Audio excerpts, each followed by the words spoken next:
أعظم أسباب التخلق التعلق. من أعظم أسباب التخلق التعلق. لهذا جاءنا في ديننا مبدأ الأسوة، اقتدي بمن هم. لقد كان لكم في رسول الله أسوة حسنة لمن كان يرجو الله واليوم الآخر.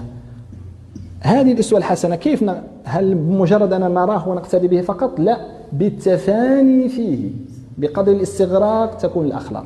ومن نظر إلى الحديثين اللذين قالهما صلى الله عليه وسلم متقاربان في المعية: أقربكم مني مجلسا يوم القيامة أحاسنكم أخلاق، ومن هنا إن من أقربكم مني مجلسا يوم القيامة أكثركم علي صلاة. يفهم بأن القرب النبوي المعنوي أكثر منه الحسي، يعني القرب منه صلى الله عليه وسلم، لأن رتبته معنوية صلى الله عليه وسلم أكثر منها حسية، تكون بماذا؟ بالأذواق، أي الصلاة على سيدنا رسول الله، أو الاستغراق، أو الأخلاق.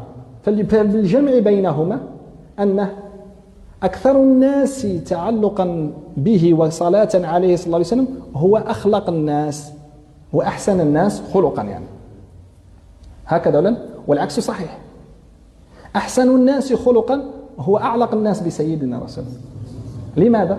لأنه بقدر ما تكون عندك حسن الخلق تصفو طبيعتك وتتحسن ومزاجك يصلح، سبحان الله بالفطرة تميل إلى من يجانسك. فمن يجانسك آنذاك؟ الأوصاف المحمدية صلى الله عليه وسلم، لأن المجالس مجانس. المجالس مجانس.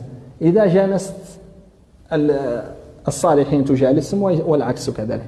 الآن نحن حينما نكثر من الصلاة عليه صلى الله عليه وآله وسلم تتحسن الأخلاق، فإذا تحسنت الأخلاق تجالس من تجانس.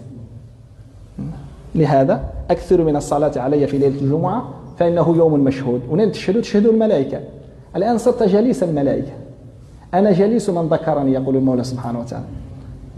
تقدست نفسك أو تزكت، معناها أنك خلاص تأهلت لتنزل في حضرة القدس، تتجلى عليك الصفات الربانية سبحان الله.